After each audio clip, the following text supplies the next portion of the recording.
Hello again. Today we are going to continue with the book Looniverse, Stranger Things. We read chapters 1 through 4 in a previous video, and today we're going to start on chapter 5. To recap what has happened, the main character, Ed, feels like he's the only, like he has no talents, or everybody else around him has things that are special about him, and he feels like he doesn't have any. He found a very strange coin one day, and since then things have gotten pretty strange around him. For instance, have you ever heard of the phrase, a picture is worth 1,000 words? Well, his brother wrote 1,000 words and then handed his picture to someone, and handed his list to someone, and that man gave him a picture in exchange for it. One of his sisters creates art out of food. And one night at the table, she built a train that actually started moving and rolled across the table. And where we left off, he was reading a book called The Pied Piper to his sister, Libby, his younger sister, Libby, and had just put her to bed. All right, Mice to Meet You, chapter 5. There's a little diagram picture. Saturday morning, Libby marched across the living room. She was blowing into a soda straw and making flute sounds. As I put my hand in my pocket and felt the coin, I thought about how both Derwin and Sarah Beth had suddenly gotten a whole lot stranger. Not you too, I thought. Yes, her too. She had 5 mice at her heels. At least they aren't rats, I thought. As Libby marched in circles around the living room, the crowd of rodents grew larger and larger. I wasn't afraid of mice, but I wasn't happy being around so many of them, especially when more and more of them kept coming. Libby, I said, as the mice began to form a second layer, that's enough. She didn't hear me over the squeaking. One mouse doesn't make much noise, but when you fill a room with mice, the squeaks become a roar. Libby, I shouted, that's enough. She took the straw from her lips. Enough? Yeah, the mice can't stay, I said. Why not? Libby asked. The mice have to get to the cheese shop before it closes. It was nice to know I could think quickly when I was almost up to my ears in mice. Let them go, okay? Okay. She opened the front door. Shoo, go away, she said. Then she went to her room. I guess all that marching had tired her out. The mice ran outside and scattered in all directions. But they had left behind a terrible mouse mess. I don't know if you could see that, but there's stuff eaten and little mouse droppings everywhere around the room. That's when Mom walked in. Ed, what happened to the floor? She asked. Libby, the mice. Unlike Derwin, I had a lot fewer than 1,000 words, and none of them seemed to fit together. I sighed and said, I'll get the broom. It took so long to sweep the floor clean that I was late for the party. Mom had already dropped Derwin off there. I grabbed my bathing suit and hurried out. I was half a block from home when I heard someone behind me call, Hi, Ed. It was my friend Quentin 1. I had 3 friends named Quentin, so I called them Quentin 1, Quentin 2, and Quentin 3. Are you going to the party? I asked. Sure, want a ride? Quentin asked as he coasted past me on his bike. No, thanks. The last time we tried that, we'd crashed. I'll see you there, he said, giving me a wave. I was about to wave back. Then I realized that even though Quentin was pedaling away, somehow he was still facing me. I hadn't seen him turn around. What in the world? Let's see. I thought about all the strange thing that had happened since I found the coin. Could all this strangeness be connected to it? By the time I reached the hotel, I knew what I had to do. I pulled the coin from my pocket and flipped it into the bushes. Then I went inside, hoping things would be back to normal. Chapter 6. Shaking up is hard to do. There's chapter 6. Moose is the biggest kid in our class. He's also the smartest kid I know. He always finds unusual ways to solve problems. The party was nicely normal at first. We swam, splashed, and ate snacks. After a while, Quentin 1 climbed out of the pool. He headed for the locker room. Just then, Quentin 2 came in, hopping toward the pool on his pogo stick. He looked a lot like Quentin 1. I guess he also looked like Quentin 3. I'd never noticed that before. Quentin too hopped over to me and said, "Hey, I saw you drop this. I'll bet you're glad you didn't lose it." He stopped hopping and held out the coin. "Thanks."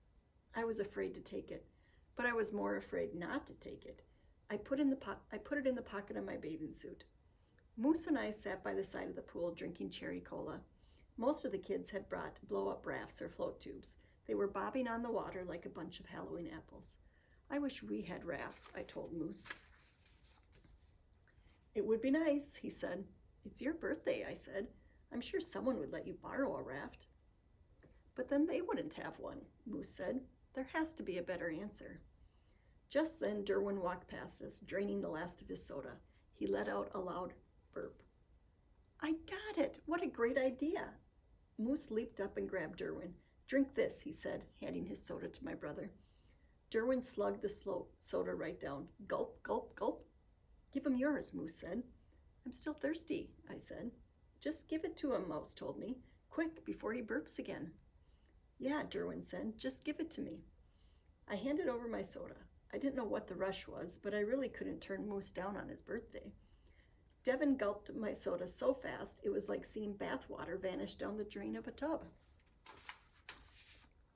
Moose clamped a hand over Derwin's mouth. Then he grabbed the back of his bathing suit. He lifted him up and started shaking him like he was one of those cool rattly things they used to make music. They're called maracas. Maracas, that's it. Shake, shake, shake. "Whatever you do, keep your mouth closed," Moose said as he gave Derwin a final shake. Derwin's mouth was shut tight. He started to swell with gas. He held his breath as Moose tossed him into the pool. Then Moose jumped onto Derwin. My brother bobbled a bit, but he had enough gas in his stomach to keep floating. So Moose is using Derwin as a raft. It worked great. Until Derwin burped, that is. The moment he opened his mouth, he shot out from under Moose like a flyaway balloon.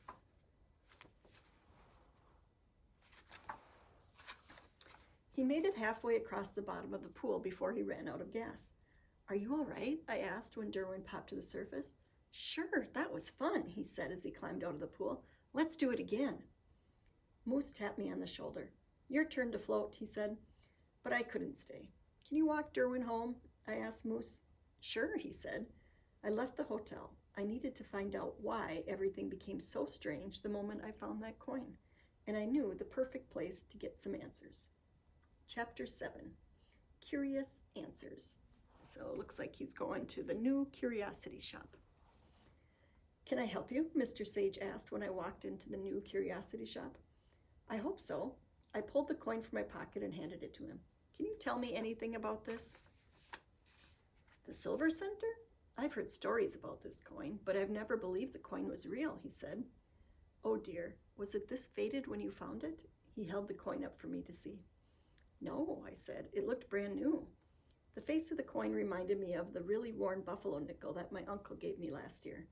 I added fading coin to my list of strange experiences. "There isn't much time," he said. "You need to give this coin to the stranger." "I'm not allowed to talk to strangers," I said. "Not that kind of stranger," Mr. Sage said. "This is a special meaning of stranger. If you don't give this to the stranger before the words fade away, the world will lose all of its strangeness." "That doesn't sound like a bad thing," I said. "If there were no strangeness, I'd be more like everyone else." I liked that idea. "It would be terrible," he said. "Think of all the great people who seem strange. Remember the brilliant scientist Albert Einstein and the amazing artist Pablo Picasso? They both were quite strange. Our greatest artworks and inventions happened because someone had a strange idea or saw a strange sight. Without strangeness, the world would be terribly dull." "But things are really strange right now," I said. "Too strange." "That should start to settle down once you give the stranger a coin," Mr. Sage said. "Maybe you should find this stranger," I said. He handed the coin back to me. "No, you found the coin, or the coin found you. Either way, the job is yours." "But I still don't know what to do," I said. "Let your experiences guide you," Mr. Sage said. A task this important would never fall into the hands of someone who couldn't handle it. I hope you're right, I said as I headed out. This was awful. I hadn't learned a thing, and I sure didn't agree with him that strangeness was important. On top of that, he'd given me a job I didn't know how to do. Wait, I didn't need to know who I was looking for. If I gave the coin to every person I met, one of them would have to be the stranger. Mr. Sage didn't say I'd only get one chance. As soon as I got home, I handed the coin to Derwin. Can you hold on to this for me? Sure, he said. Moose said we should go over and see all his presents. We? I asked. Of course. You know everything's more fun when I'm around, Derwin said. I guess you can come. He could be a pest at times, but he was kind of fun. We headed towards Moose's house. We were almost there when Derwin screamed, Ouch, it's hot. He pointed at his pocket. Help, take it back. Chapter 8, Need a lift? I pulled the coin from Derwin's pocket. It felt cold. Was that a trick coin, he asked. I'm afraid so, I said as I put it in my pocket. When we got to Moose's house, his older brother Mouse answered the door. Everyone calls him Mouse because he's nowhere near as big as Moose. Mouse doesn't come up with wild ideas like Moose, but he's stronger than Moose and he loves to talk. There was a huge package on Moose's front porch. Moose, Mouse called, you got something? Moose came to the porch. Oof, he said as he lifted the package. Derwin looked at Moose and said, I wish I was as strong as you. What about me? Mouse said. I'm stronger than Moose. I can lift anything. He grabbed Moose by the legs and lifted both him and the package straight up. I'll bet you can't lift yourself, I said. Sure I can, Mouse said. He put his brother down, squatted, and jammed his hand behind his knees. Stop, I said. I was joking. Oof, Mouse grunted as he lifted. Wow, that was about all I could say as I watched Mouse lift himself up in the air. Let go, I told him. I can't, Mouse said. If I let go, I'll fall and get hurt. He was 5 feet up and still rising. Moose rushed under his brother and held out his arms. Just let go, he said. We'll catch you. Mouse shook his head. I leaped up and tried to grab Mouse's feet, but he was too high. I know, Derwin said. He ran to the garage and came back with a piece of rope. Catch, he called to Mouse as he threw one end of the rope up in the air. Mouse caught the rope with his teeth. Derwin, holding onto the other end, started to rise. Mouse was now lifting both of them into the air. Help me, Derwin shouted. Moose and I grabbed the rope right above Derwin's hands and started pulling. It was a real battle, but between us, we managed to get Derwin all the way down and Mouse close to the ground. Thanks, Mouse said. This was one time when good manners were a bad idea. When Mouse spoke, the rope fell out of his mouth. I guess that startled him because he lifted himself even harder and shot right back up. Derwin threw him the rope again, and Mouse chomped his teeth on it just like he did before. We all pulled. When Mouse was almost down, I warned him, don't say anything this time. I won't, he said. Out came the rope. Up went Mouse. We tried again. This time I looked at Moose, and Moose looked at Derwin, and Derwin looked at me. Then we all looked up at Mouse and shouted, don't open your mouth, Mouse. That worked. We got him back down. Once his feet were on the ground, he finally stopped lifting. Mouse wasn't as smart as Moose, but he did learn things sooner or later. Moose opened the heavy package. It was a set of barbells. I didn't stay long. I had too much to think about. As I walked home, I touched the coin. I still didn't know who to give it to, and I didn't like the idea that Mouse and Derwin could have gotten hurt today. Strangeness could be dangerous. I checked the coin again right before bed. The words were almost totally faded. If I wanted to let the world lose all of its strangeness, I wouldn't have long to wait. But if I was going to find the stranger, I had to do it soon. All right, that's where we'll stop and look for the next couple chapters in the next video.